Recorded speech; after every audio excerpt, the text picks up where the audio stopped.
Hey guys, my last video seems to be doing quite well. Slowly, very slowly but steadily gaining subscribers. So thank you very much for anyone who has subscribed. I feel like I need to do a follow up on the money thing. So there's quite a few things because I don't script these videos so much as I get a big cloud of ideas in my head and then ramble on about them. It just seems to be the way I do things. ADHD and all that. And oh, by the way, anyone with ADHD, please do yourself a favour. Go get some lion's mane. Hey, that's a fungi. That's a extract from mushroom. Go check out lion's mane. It's better than anything else for as far as the big pharma can offer you. So it's just it helps. It really helps. Okay, so getting back to the subject matter. All right, so some of the things I missed in the form of what potentially is currency in the scrapping world, and maybe if we have troubled times. The coins are always a good one. I love my coins, right? And I'll go into my coin collection maybe later on if people are interested in. Okay, so let's look at some things, some unusual things which could be used as currency. Okay, first off, we're going to go to an age old. This thing is being used for currency for over 200 years in this country. Well, as far as I know, at least 150, and that is gold dust, also known as alluvial gold. Okay. It's not a lot in there. That's only around about 3 or 4 grams, but at around about $100 a gram, that's actually quite a substantial amount. Now, that's in some ways better than, say, a gold sovereign or a gold half sovereign, because I can spend a tiny little bit of that. I don't have to actually spend the whole coin and then hope that someone I'm buying off has actually got change. One thing I say to myself and a few other close friends is that I have copper coins for food, I have silver coins for medicine, and I have gold coins in case of emergencies. But geez, I wish I had more of the latter. Okay, so something else, which is if you go to eBay, this doesn't look like it's very heavy, but it is extremely heavy. They are, let's see if I can focus in on those. They are tantalum capacitors.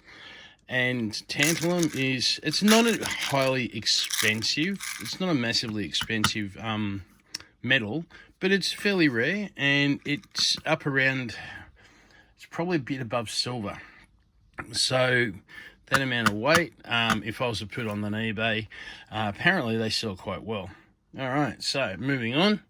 Something else that sells well on eBay is gold-plated pins, etc.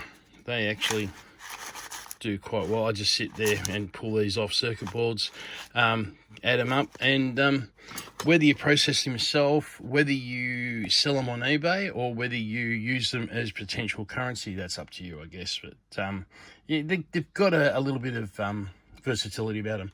All right, something else I've got is that there is pure copper. Quite a bit of weight to that already, but that there is in the industry that's known as, well, this is hand cut, but you'd call that granulated copper.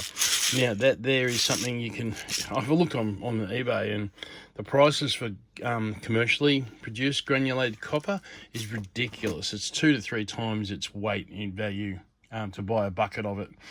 Now moving on.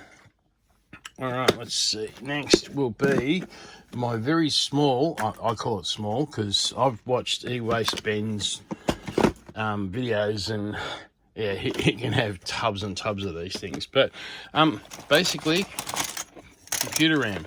So I look at that as, what's that doing in there? Okay, I look at that as potential gold, that there is a potential gold stick. And there's definitely gold in these. As to how much, and that's up to someone who either process. I mean, depends on your processing, how well you are at processing.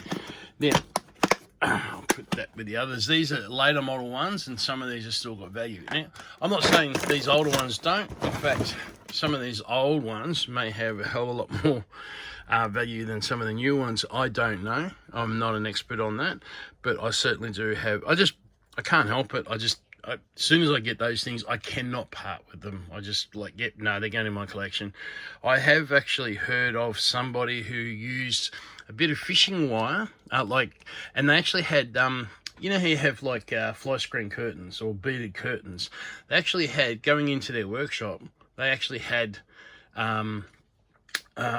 basically memory sticks on their fishing lines hanging down from the door frame as their mosquito curtain or their fly curtain as they're going in. And I thought that was such a cool concept, and for years I wanted to do it, and I started collecting them years and years ago. But I wouldn't mind finding some of those old ones. They'd have a load of gold in them. Basically, as technology advances, we can make more and more powerful chips with less gold in them. So it's the chips from the 70s, the computer chips from the 70s, apparently they're loaded with gold, and maybe some of the other things. Also, now, this is something unusual, and it's using books as currency. Like, for example, things like this. This has actually got some really good projects in it, and I'm probably going to do a few of those. This one here, it's a very interesting take. It's something I've never actually seen before. It's actually not talking about how to get off, or like how to get off the grid or whatever like that. It's actually talking about communities that have actually got off grid and then thrived. And they're talking about human beings, warts and all, how they've actually managed to survive as a community after they've left the grid. I can't wait to get right into that one. Another thing is 1920s, any scientific publications, we're talking hardcover actual ones, up until about in the 1920s, they have amazingly good resources. Like, with a book, it can't be edited by somebody in another country or from the government. It just stays the same.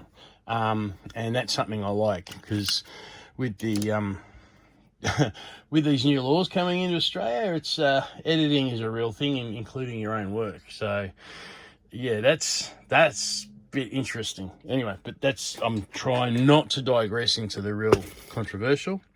Now, something else that I see as currency is I get, when I'm lucky enough to find a transformer that actually has copper in it. If it's a thicker copper, which is not very often nowadays, what happens is I'm actually hand cutting this up, and that is ridiculous amount of time that I've spent hand cutting that. But I've got to say, that is one of the most enjoyable feelings I have ever. There's something so satisfying about that. It's just, that is a liquid asset in the sense that it can be, you can choose any amount.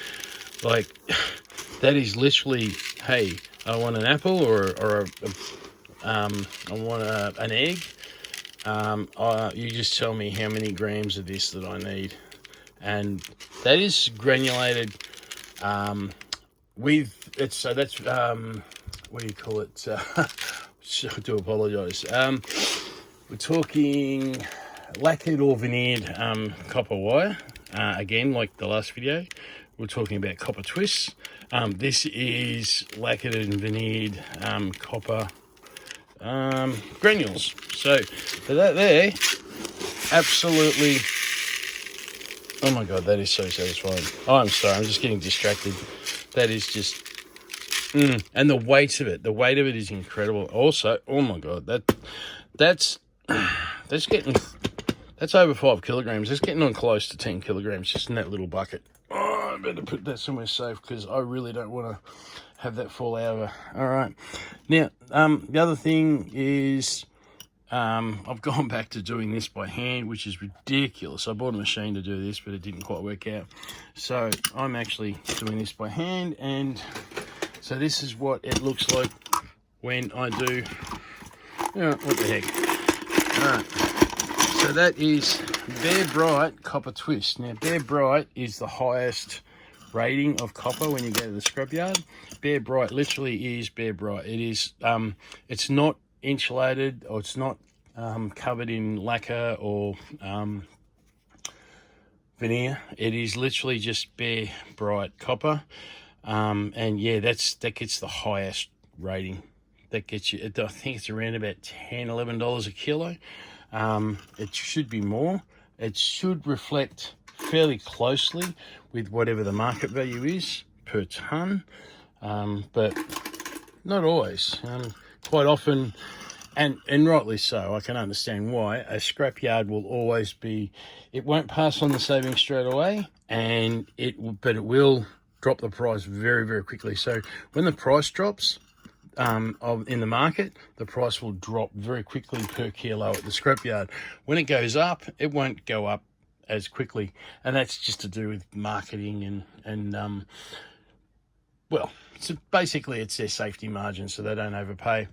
All right, well, that's probably it for now.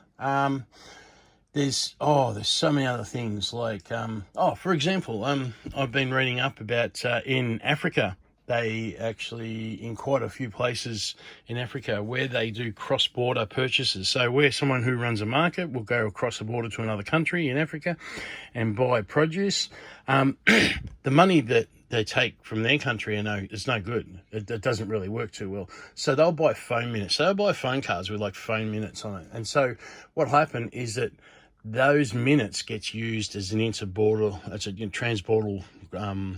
currency, because the minutes are worth the same in each country, pretty much.